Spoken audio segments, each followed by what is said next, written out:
Don't forget to stay till the end for the outtakes, everybody. This video has been sponsored today by chrono.gg/Caddy. Check the description for the site, bookmark it, and grab yourself a ridiculously cheap and brilliant indie or AAA Steam game every single 24 hours with stuff like this, and this. It's totally legit and reputable, and I use the site myself to save tons of money, so feel free to do it yourself, and thanks for listening.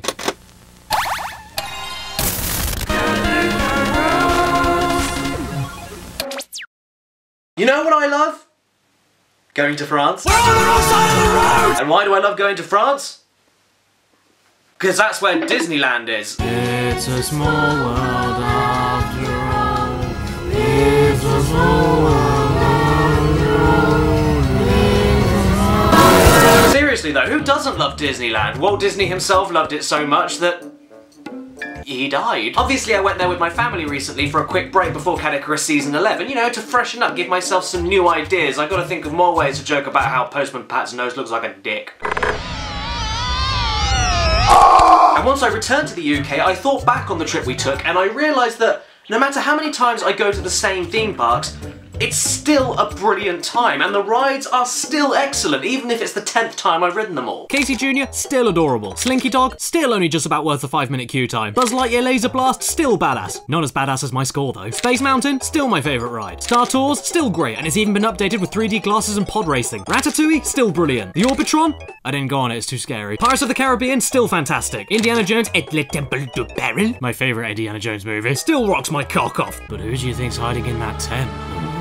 Aerosmith's Rock and Roller Coaster, still incredible. Although I'm pretty sure that Steven Tyler just breathed in with his giant gaping mouth to make the ride go.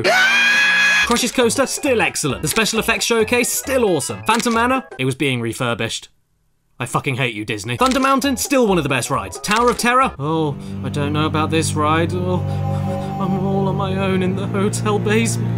It's a little spooky. I don't think I'll cope on this ride. Okay, it's not that bad. How do theme parks do it? I mean, not like that, no. How do they keep consistently entertaining no matter how long the queues are? How do they make it all worth it despite the older and more cynical you get throughout your life? I don't know, but we have a game here that can hopefully answer that question. Enter Theme Park World on PS1, also known as Sim Theme Park in America, an EA classic, which I've never heard of, that was a sequel to a game called Theme Park, which I also don't know anything about. But hey, a game with a manual this huge must be worth playing. What the fuck is a Jack? Who made this game then? Ah, my favourite company. Bullshit Productions.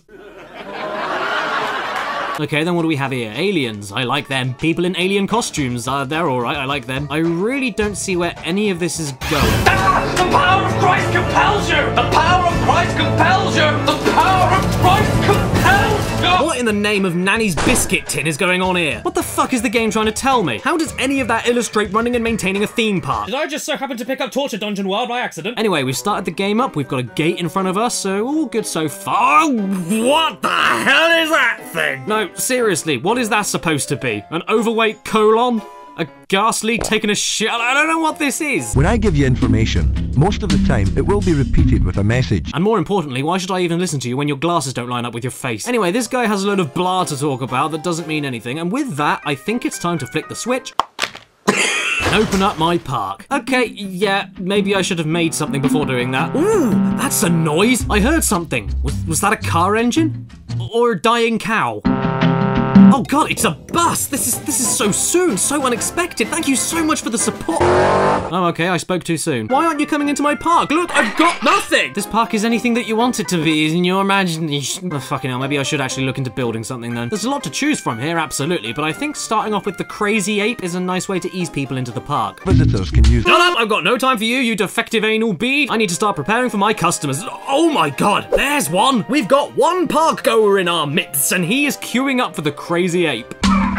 Oh shit, he vanished. Where did he go? Is he on the ride? If he is, why isn't the ride moving? Oh wait, here we go. Ride's over. That was fun, wasn't it? So now I think I can start construction of a new I forgot to link the exit to another path and he's stuck. I mean, yeah, this is my fault, but equally this is fucking stupid. There's so much grass to walk on. Hell, go for a fucking dip if you want. Anything must be better than having a seizure outside a monkey's bossy. Oh god, here's another one. We have another victim, people. Who knows what will happen once he gets off the ride? Oh, what? So my last guy just farts and walks away. I mean, the fart was unnecessary, but why didn't you just do that ages ago, you muppet? By the way, this here, no, this isn't some sort of genetic metamorphosis. This is just what happens when more than one person gets stuck in the same place. It's a little bit Parasite Eve, I'm aware, but it's totally innocent, really. Well, except from when one of the stuck customers decides to fart and then everyone gets offended and walks away. That's when it isn't innocent anymore. Why can't people just leave the ride in an orderly queue and then join another queue for the next ride? The more I say that word, the weirder it sounds. Queue. Queue. It doesn't even sound like how it's spelled. You should be waiting for a ride in a kwee-wee. Okay, it's obvious that I need to look at a lot more of the menus and additional rides in order to make the perfect park. The most essential thing to find before anything else, though, is a toilet, because Christ, you can never have too many of them in a theme park. Yeah, we have a toilet here ready to go, so I should probably figure out where to put... What the fuck is a super toilet? I don't know, but we need at least 2, right by the front. Can you imagine being the guy who designed the theme park where the first thing you see upon entering is not the Disney Castle, not Alton Towers, not the Universal Globe, but 2 giant toilets? This park is hereby dubbed Dexter's Lavatory. Okay, so here's the thing. This game I'm holding in my hand, this disc, more specifically, I tried my hardest, guys. I couldn't get it working on my PS3, my PC, even my PS1, but to be fair, my PS1 is a little bit... fucked. Yeah, I guess I wasn't very good at looking after discs when I was younger, so this meant I had to emulate Theme Park World on my laptop, and because of that I actually ran into some copyright protection, meaning that I don't have access to all the different theme park styles, the rides, and I'm unable to hire anyone or go through any of the actual maintenance of the park. I also don't have access to the mode that allows you to explore your own park in first person and go on the rides, but honestly, I don't think I'm missing out on much with that. Either way, this is fine with me because my imagination isn't limited to the amount of stuff I have to work with. And also, in practice mode, you have access to thousands upon thousands more funds and are able to build whatever you want with absolutely no consequence to anything.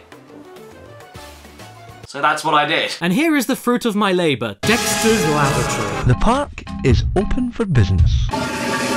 I'll take you on a tour in a second, but first we must wait for some Where are their parents? Anyway, welcome one and all to Dexter's Lavatory, and your first immediate stop to check out is Toilette Towers, a gift from the French, the cornerstone to our park and what put us on the map in the first place. Prepare to be stunned by the gleaming floors and high-tech facilities that only a super toilet can provide you. And while you're here, why not try out some of our special endangered turtle burgers? You may be glad that the bathrooms are right next door afterwards. After you're done here, you may want to head left down the gravel path of longing guilt, where you won't only be able to see our beautiful flat trees. Oh, what, you don't like them? Well, fuck off then! But if you continue down your path to destiny, you will eventually come across the beloved treasure of our park, the Rock of Inclination. So precious and so desired to the point that we even have a litter bin right next to it, because if you dare have a picnic near this rock and throw your rubbish everywhere, we will feed you to the living, breathing gift shop. Oh dear, it seems as though too many people are refusing to use the super toilets and keep letting off whiffs, which in turn is pissing everyone else off. The toilets are right there, people. Don't make me eject you. Anyway, right here in front of the super toilets is where you'll find our best and biggest water coaster, Unfinished.tmp, aptly named because I couldn't figure out how to fucking finish the ride. No matter what I did, it refused to connect back to the start of the ride, so I suppose that's a good thing, because if you rode this coaster, you would definitely... Bypassing that ride, however, leads you to the longest queue in the park, and for good reason, because our most popular ride is housed at the end of it, the Oval of Bland.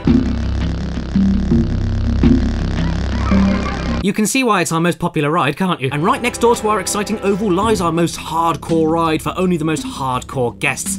The blazing pot of skewered death, and Christ almighty, even I forgot how violent this ride was. But hey, at least you can agree that it'll spin you around like a Bejensei. The thing with this ride, though, is that, well, it derives its name from the amount of death that has occurred on it, because as you can see, there are no safety harnesses, meaning that you will most likely fall out of the ride into the scorching pot of lava if gravity isn't on your side. But don't worry, if you do fall in and somehow manage to get out, I took the liberty of placing the ride right next to Saviour's Stream, so you can at least cool off if you get burned inside out. Or you can just go in there and have a wash if more guests decide to fart in your face. But there is one more aspect of the park that only the most dedicated should be able to spot. For if you turn right at the entrance and bypass all of the eye-catching excitement, you'll find a queue of epic proportions leading you directly to our loving deity who made the creation of Dexter's Lavatory possible, the Sun God of Judgment. And this is where he proudly sits, waiting to be praised for everything he has done for us mere mortals. And if you decide to disrespect him by just waltzing up like you own the place, he will teleport you into his judgment slingshot and fucking launch around the park forever! Let's say that doesn't happen to you though. Is there something beyond the Sun God of Judgment? A reward for those with the highest level of faith in their hearts?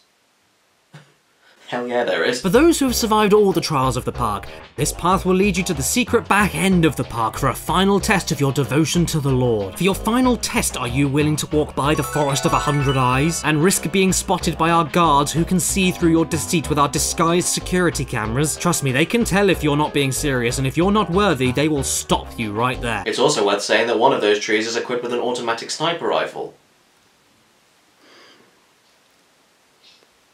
But I'm not telling you which one. If by some miracle you pass the Forest of 100 Eyes, then get ready for your final test. Behold the majesty of Sunny, the son of the sun god, godson's son. who doesn't have any special powers necessarily, but if you're nice to him, he can give you a voucher for the slightly racist costume shop on your way out. And yes, the front door is in his testicles, because we all know that's where the best deals are hiding. And that, spoils and germs, was my brief stint with Theme Park World on PS1. Yeah, I didn't have the full game and access to the actual stuff that lets you play the game properly, but let's just say the manual is this thick for a reason. For a PS1 port of an originally PC-only title, Theme Park World doesn't only look pretty damn good, but manages to give you a fully functioning and very detailed theme park simulator, with tons of customizable options, special features, and it's all done in such an accessible and easy to follow way, all the while not being overly complicated with the PS1 controller and overloading you with information and button prompts. Yeah, it's not the best of its genre that I've ever played, but if you're into this kind of stuff, I'd say there's no harm giving it a look at least. Now, if you don't mind, I'm going to look for the best deals and offers in my area.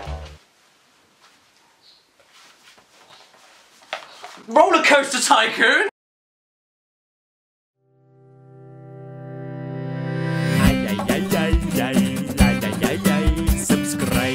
Yes, everybody, the outtakes will be on at the very end of this video, so please stay tuned for that. But first, I'd just like to thank all of the top tier Patreon supporters from the description below and all on the screen right now. Thank you, every single name on the screen that helped make this video possible. But yes, special thanks to my top tier supporters on the site. Omama2, Basil, Patrick Ferguson, Robert Alamsha, I Have a Portal Gun, Gamerman, DC Dungeon Master, James Nardiello, also known as The Game Shed, it's a YouTube channel, please check it out, Tabriz Sadiq, Joshua von Hamburg, Braden Kenny, William Sanborn, Jezebel, Matthew Hubble, Chumbawamba, Cyberpunk Symphony, Zakari, Binary Code, Exopaz, Thomas Olson, Mills Kahai, Daniel Leon, Jane Ives, Mitchell Reed, Adi Thornton Smith, Oblivion Rising, Ellen Ripley, Kirsten B, QB, Nathan Young, and Nicole Ganara. Thank you so much, every single one of you, and please enjoy these outtakes. Nobody dies at Disney. Everyone dies at Disney. No. Yeah. No. They get strangled by the mouse.